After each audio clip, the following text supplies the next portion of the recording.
Good morning. We're starting out with some dry conditions across the Ozarks. Just a couple of clouds out there this morning, but we are looking at a couple of showers and storms back in Kansas and Oklahoma that are working their way east. So we'll have a couple of showers possible for our western counties here as we head through the mid-morning hours once these storms start to push eastward a little bit. 71 in Springfield and in Monette, 71 in Joplin, and 73 in Camdenton. So a very warm start. Dew points in the upper 60s to about 70 degrees.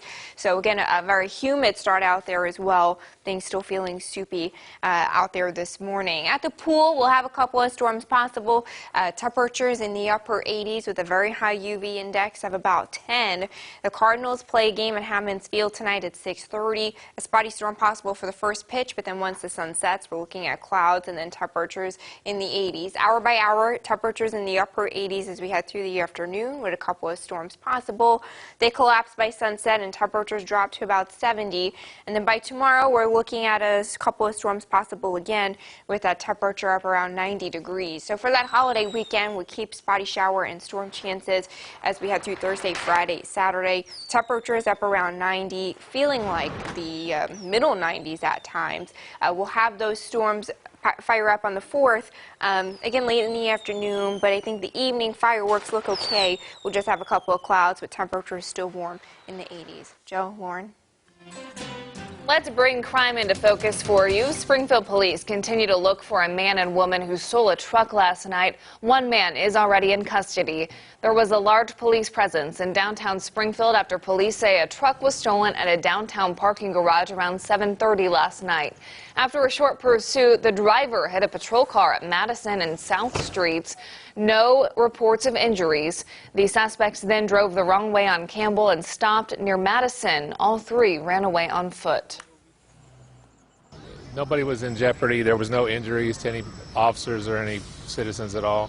It's a property damage, but it's an intentional assault on a police officer. So we take that pretty seriously. Obviously the vehicle's stolen, and we're going to find out who the other two people are. If you were in the area, you might have noticed a large perimeter set up to the south, stretching for several blocks.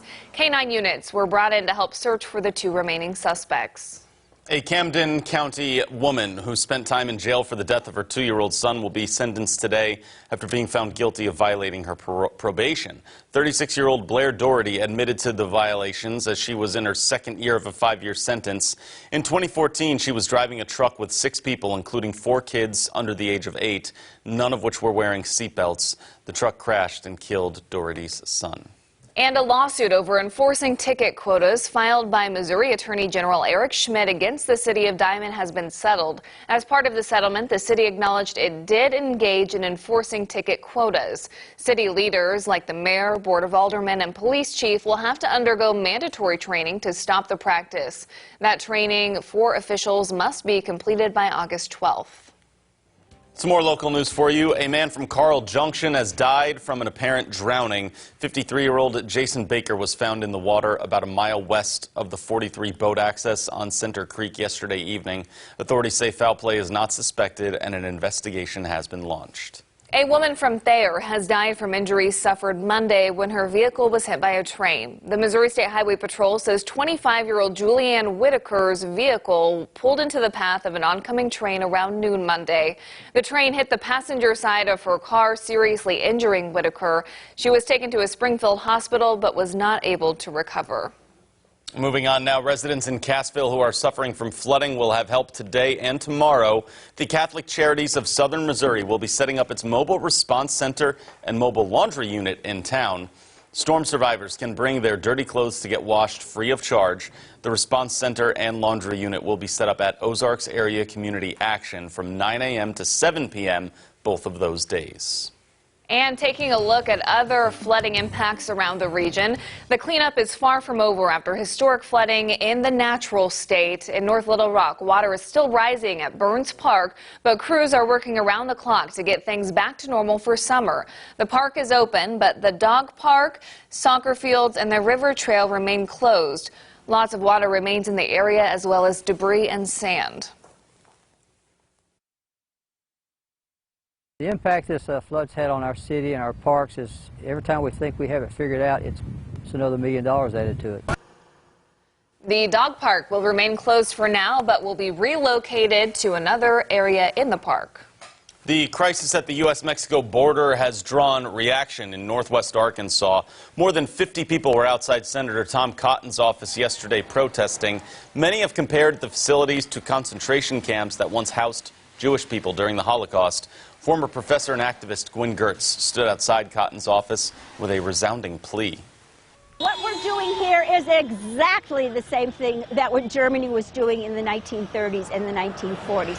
So I'm here for a very simple reason, nothing complicated. I do not want my country to have concentration camps. I cannot be any more explicit than that. That's pretty obvious. Gertz has also put in a personal request to speak to Cotton in hopes to gain his support. We reached out to the senator, but he declined to comment on the protest. A traffic alert for you this Wednesday morning. Some drivers who use Mount Vernon near Kansas Expressway will need to find a new route beginning today for a little while. Mount Vernon Street west of Kansas Expressway is closed for the next 3 months as crews replace the Mount Vernon Street Bridge over Jordan Creek. And if you're looking for some 4th of July fun a little bit early, we've got you covered tonight. The annual Fireburst celebration in Kimberling City happens tonight with fireworks beginning shortly after dusk, approximately at 9 p.m. The fireworks will be shot off near the Kimberling City Bridge. Table Rock Chamber of Commerce says the prime viewing spot is by boat, but the show can be seen from numerous parking lots near that bridge. Something else happening tonight. You can head out to the I-44 Speedway in Lebanon. There you can watch racing and fireworks. Gates open at 3 with racing beginning at 7:30 and fireworks after. Kids 12 and under are free. Adult prices are $10 for grandstand and $15 for tier parking.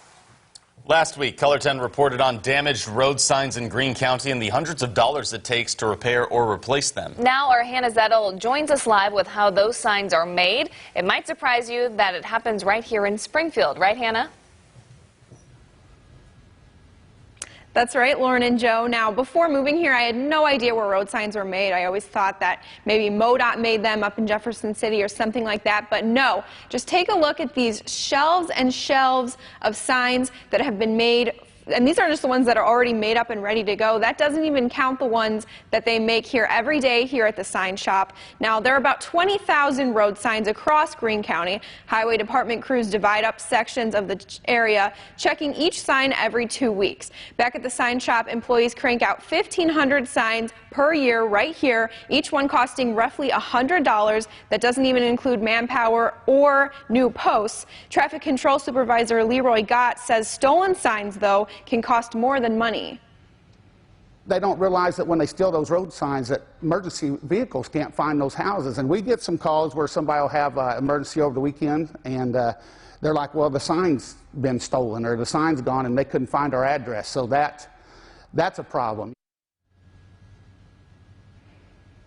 Now, another thing that happens here at the Greene County Highway Department sign shop is refacing, and that only costs $15 compared to that $100 price tag for a new sign. But let me show you an example of a sign that cannot be salvaged. This sign up here has severe damage to it. It looks like it's been shot up and things like that, and so that's an example of one that cannot be salvaged. But for now, reporting in Greene County, Hannah Zettel, Ozarks First. All right, let's take a look at what's up on CBS this morning. I'm Anthony Mason. Coming up, America's Youth Poet Laureate composes a July 4th poem just for us with backing from the Boston Pops. That's coming up on CBS this morning. And a trending story we're looking at right now, a Jim Beam distillery has been on fire overnight as CBS 4 Indianapolis is reporting more than 45,000 barrels have caught fire. This video is so disturbing, and right now they say it may have been caused by a lightning strike, but that's not confirmed. That's just the information they're working with right now. In Indianapolis? Yeah, very preliminary estimate there. So as we head out the door, though, we need one last check of our forecast as people get set to start that holiday a little early. A little bit steamy out there. Temperatures up near 90. Some spotty shower and storm chances continue through today. And then through the holiday weekend, not a washout, though. Just check the Color Time weather app before you get on the lakes or fire up the barbecue. The overnight lows stay pretty warm, too. All right, thanks for starting off your July 3rd with us. Joe and Elisa will see you bright and early tomorrow morning from the grill. I'll see you guys back on Monday.